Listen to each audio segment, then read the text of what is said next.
Bonsoir.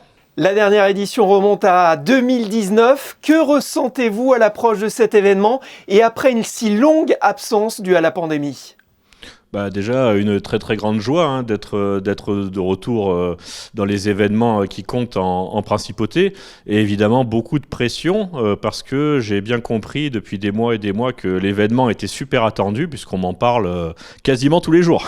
Alors, vous venez de donner une conférence de presse et à édition exceptionnelle, invité exceptionnel, vous nous les présentez ? On voulait absolument taper fort cette année avec ce grand retour. Donc on a essayé de proposer un panel d'invités exceptionnels. Alors évidemment Yoichi Takahashi, le créateur de Captain Tsubasa Olive & Tom, qui a également créé notre affiche. Hironobu Sakaguchi, le père créateur de la saga Final Fantasy. Donc c'est plus de 100 millions d'exemplaires quand même à chaque fois pour chacun des deux vendus dans le monde. Et évidemment on a une surprise assez sympa puisqu'on aura l'astronaute Thomas Pesquet avec nous. Pourquoi Thomas Pesquet ? Tout simplement que le Magic veut allier art, science et éducation. Et c'est vrai que l'espace, dans la pop culture, il y a des choses intéressantes à discuter.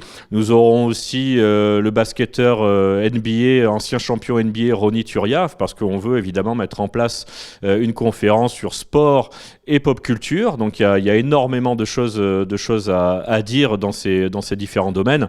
Et puis on a évidemment de nombreux autres invités comme les créateurs de la saga Castlevania. Nous avons également Nick Dudman qui est simplement le créateur des costumes de Harry Potter, un des co-créateurs de Yoda dans Star Wars, qui sera dans le jury du Magic International Cosplay Masters. Donc vraiment une très très grande pointure et je crois que j'oublie beaucoup d'invités, mais il y en a un paquet. Quel casting ! Vous parliez de Thomas Pesquet, on ne s'attendait pas forcément à le voir dans ce type d'événement. Qu'est-ce qui l'a convaincu de participer ? Pour moi, c'était très important de le convaincre de participer à un événement pop culture parce que finalement, on rêve tous de spatial, on rêve tous d'aller sur d'autres planètes. Lui, il est quand même le plus proche d'entre nous d'y parvenir. Ancien capitaine de la Station spatiale internationale.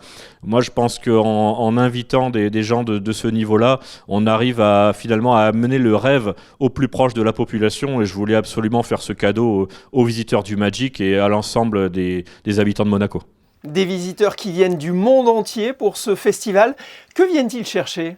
Les visiteurs, ils viennent chercher une certaine exclusivité parce que c'est vrai que le Magic est un format complètement différent de ce que l'on peut voir dans différents événements autour du monde et il y a une véritable proximité avec nos invités. Donc on parlait tout à l'heure de Thomas Pesquet, mais c'est le cas pour les artistes mangaka ou de jeux vidéo. Il y a une réelle opportunité de les rencontrer, une réelle opportunité d'avoir des dédicaces et même d'échanger avec eux.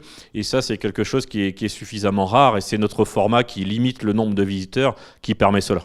Conférences, tables rondes, séances de dédicaces, des concours, des expos, c'est très très varié. C'est super varié parce qu'on a absolument besoin de proposer un programme différenciant par rapport à des événements qui drainent des centaines de milliers de visiteurs. Nous, on mise tout sur la qualité et le fait que l'on propose finalement des pistes de réflexion sur ce qu'est la pop culture et ce qu'elle apporte à notre société. Le soft power, je dis toujours que c'est quelque chose de très très important et le Magic finalement est une vitrine pour ce soft power et on veut le mettre absolument en avant. L'événement se déroule au Grimaldi Forum, entrée gratuite et sur inscription, c'est important.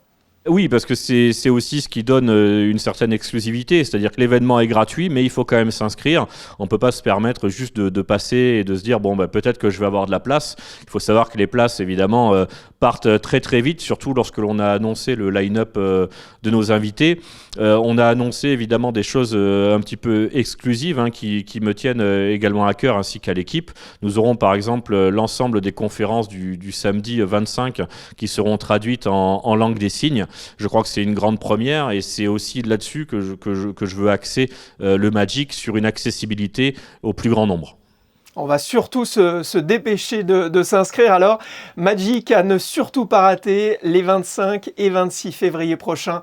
Merci Cédric Biscay. Merci à vous.